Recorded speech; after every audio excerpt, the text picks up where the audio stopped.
anyone who's doing a normal triathlon in nice swimming pools and flat ground, they're soft. You are not going to learn from the person who's running and finishing in 16th when you just finished in 10th. Who and what am I actually aiming towards has to be someone who has the credential to say, you should listen to me or take some of my advice because I've done this. There are some very clear reasons why high performance athletes perform better than other people. And here are some of the reasons. The first thing is time to get fired up.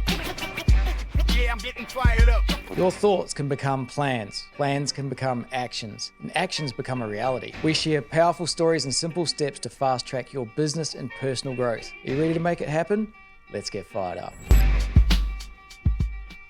Today's guest is Ross Dougal. For over 2 decades, he's worked in specialist roles to help companies grow. He's got a wealth of experience, but is focused on one simple thing: performance. How to get from A to B as quickly as possible. He's also helping his wife to go after big goals, is a dad of 2 young boys, and works for a leading global sports technology company where business meets human performance. A short time ago, he started to race in the demanding sport of off-road triathlons across ocean swimming, mountain biking, and trail running, and he's heading off to the World Championships later this year. If you're keen to learn how to navigate your performance whilst leading a busy life, then stick around. So, don't let your dreams be dreams. I know it sounds funny and it's a bit of a meme and everything else. Reality is, like, that's a true thing. If you actually want to take forward momentum and direction, you have to put a plan in place. I've spoken in previous episodes around how I design my plan, but with Ross here again in this episode, who has achieved some amazing things over a long period of time, keen to unpack from his point of view, how does the planning start? How do you do it? What's the structure that works for you? Take us back. Let's probably just go back. Like, I know 4 years ago, you had this big goal of getting into, what are they called? Tell us about the triathlons. Yeah, so what I wanted to do was to try and get myself to a position where I could represent my country in off-road triathlon at the World Champs. Right. What is an off-road triathlon for those who don't know? It's a doozy. So it's swim in either a lake or the ocean, straight onto a mountain bike, and then straight into trail running. So the distances could be anything from a 1K swim to 1.5K swim, up to 30K mountain bike, and up to a 10K run. So that race could be anywhere between 2.5 to 3.5 hours. So what we're saying there is that anyone who's doing a normal triathlon in nice swimming pools and flat ground, they're soft. This is a shitload harder. But Ross set that kind of goal 4 years ago. Let's unpack this part. So big goal, I want to represent my country. Yes. What do we do first? How do we set this plan in place? How do you actually get structured and organized to work towards that? So for me, that started with an experience. And I think anybody who's trying to do something new or is trying to do something they've never done before, that's the first thing that's going to happen. You're going to try and do something and you're going to have an experience. So I didn't even know the sport existed. I think I might have had a bit of a running injury. I went into a mountain bike shop and they said, "Did you know you can do off-road triathlons?" I was like, "Oh, that sounds so cool. What a neat adventure." Signed up without really knowing anything about it at all. For an off-road triathlon, went and did it. It must have taken 3 hours. It was the hardest thing I've ever done in my life. And I finished it and went, wow, that was sort of type 2 fun. I really did not enjoy that while that was happening, but it was actually a really cool thing to do. I then had to look at the results and I was sitting there, I was like, how could someone who's got 2 arms and 2 legs finish that over an hour more than what I could? Yeah. There must be something that someone's doing that enables them to have such a high level of performance. So there was clearly a huge gap in between what I had done and someone who was actually good or decent at doing this. So really easily, and one of the things I kind of live by is just go and ask questions. Yeah. Just go and ask questions. So what I did, I found the best people in the country who were elite at doing that sport. And I picked up the phone and I said, could you be my coach? And that's how the journey started. I just want to go there because I think that's an important part. First of all, yes, find people who are doing or have done what you want to do. Yes. Super important, whether it's sports, performance, business, singing, dancing, go and look at those. So you've obviously taken that observation and gone, like you say, holy shit, how did that person finish the race an hour faster than me and I almost died? Yeah. What are they doing? And they go, right, if I was back where you are now, do this, try that, here's a training program, here's a diet. You spoke about getting a coach, and I think this is important because it's like, why would you even get a coach? So he said, okay, do you want me to coach you? You said, yes. Why? Absolutely. So the piece here is that success leaves clues, okay? And getting a coach is asking somebody who is an expert in what you're trying to do to help you get there faster and more effectively, by passing on the things that have worked really well and avoiding a lot of the mistakes. Yeah. And there are some very, very clear reasons as to why high performance athletes perform better than other people. And here are some of the reasons. The first thing is that they're very good at planning. So when I'm looking at a year, we take the time out to have a look at what does the year look like. I'm not doing this while I'm going through the busyness of my day. It's structured time out of my life to say, what does the year look like? You're then starting to plot down what are the major events or things that are going to occur over the next 12 months. You then need to start to overlay things that are important to that journey. So a lot of people might go, I'm going to set a sales goal. It's a number divided by 12. But surely there's some seasonality that affects your business. There's times when it's going to be more important to be on than off. And then with all of that, not all events, promotions, or races are created the same. You're going to have what we call A races. So A races, you can't have 10 A races. You can have maybe one or two throughout the year. And this is a really important distinction with high performance, is that it's not about sitting there in a business for 8 or 9 hours at a terminal tapping away because you think to do a successful job was just to be at work for the most amount of hours. The key things to understand is how can you be consistent, but then also when is it really important for you to go hard and to push, and when is it really important for you to recover and to take the foot off the gas.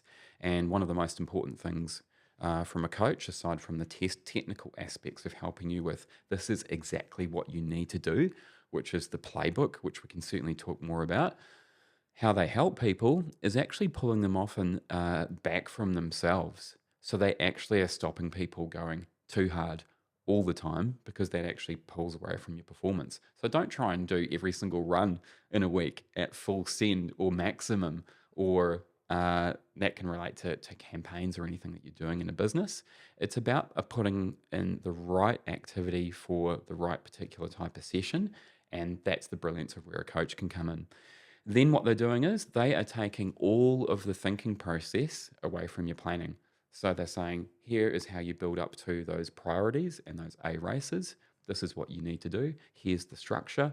And then what it allows you to do is purely just focus on outcomes or activity. And you can be really, really focused, which again, you've then been given a blueprint on what to do. You just need to get out there and do your stuff.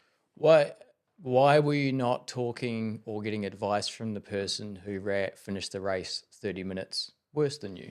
Yeah, it's a great question, right? And I think this is when you have a discovery call, and it's really, really important because not all coaches are created equal as well. Yeah. As I said before, success leaves clues. So there's clearly something that someone is doing over a very consistent amount of time that has showed you that they're high performance. And you can do that by looking at business results. You can look at awards. You can look at placings. But you can also have a look at who is around that coach and who's using those services as well. So there's some really easy clues. I've covered this in previous episodes as well, but it can get very noisy in this space, particularly once you're in that environment and there's lots of runners, lots of athletes, or there's lots of business people in a networking room. Everyone's got an opinion of what you're doing and how you should do it. So it's very hard to filter out that noise. But the reason I asked that question is because you are not going to learn the things that you need to learn to get you to that stage from the person who's running and finishing in 16th when you just finished in 10th. Absolutely. You have to go up and level up. So I'm saying this because I think it's very important to be very aware of filtering out the noise. Everyone's going to give you an opinion. Everyone's going to give you advice. Great. But who and what am I actually aiming towards has to be someone who has done, who has the credentials, who's got the scores on the card to say, you should listen to me or take some of my advice because I've done this. I get podcast feedback from people saying, change the lights, do this. And I'm like, so what are you doing in your podcast? Oh, I don't have one. I'm just really good at giving you advice about it. So how do you, I want to wrap this episode up on sort of talking about finding the right person, filtering out the noise, and then, because what you're doing is it's long term. It's not like, hey, cool, thanks for the chat, I'll run first next week.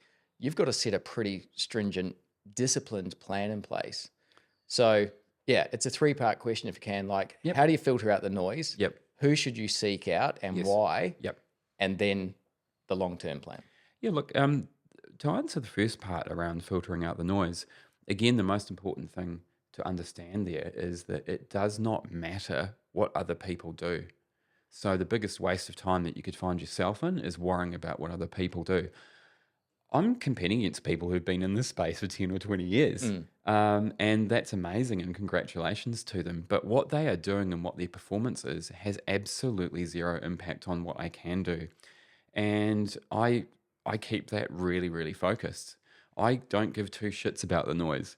I turn off all of my notifications for everything. There's no Facebook notifications. There's no email notifications. There's no alerts when I'm training. There's absolutely nothing. It's really important to just get this locked in that it doesn't matter what other people think of you. It has absolutely no bearing on your performance. The second point there about how to track down an effective coach, it's so easy. They will be leaving some success clues already, but all you need to do is just have a chat. Have a discovery call with them, pick up the phone and see if they're going to be a good match for what you're trying to do, understand how they've become successful, and then what that process might look like. And again, the most amazing thing about having a coach there is that they're an amazing resource to keep you accountable. So making sure that you should be sticking to your plan, but they're also going to be really familiar with the tough things that you may be going through. And they're an incredible resource to help support you go through those things, because sometimes it can be a really lonely pursuit and a difficult challenge. Yeah, love it. So I think key takeaways there from the start is that seek out people who can add value to what you are trying to achieve and ask questions. People are open to this.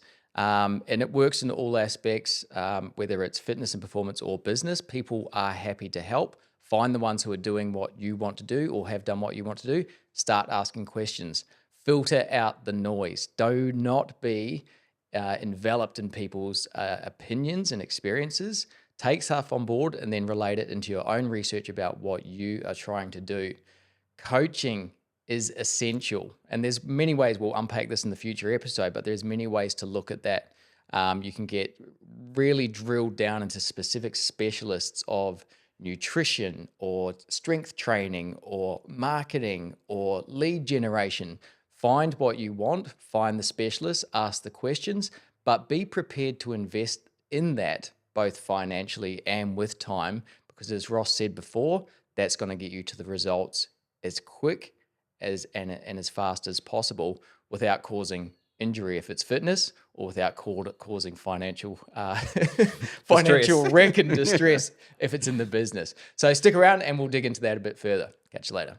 If you've enjoyed this episode, then subscribe on YouTube or follow our podcast on your favorite platform. We drop a new episode every week. You'll be doing us a massive favor. If you know someone that would benefit from listening to this, then share it with them. You'll be doing them a massive favor. And if you want the tips, tools, and resources to support you on this journey, then join our exclusive Facebook community and follow our socials. You'll be doing yourself a massive favor.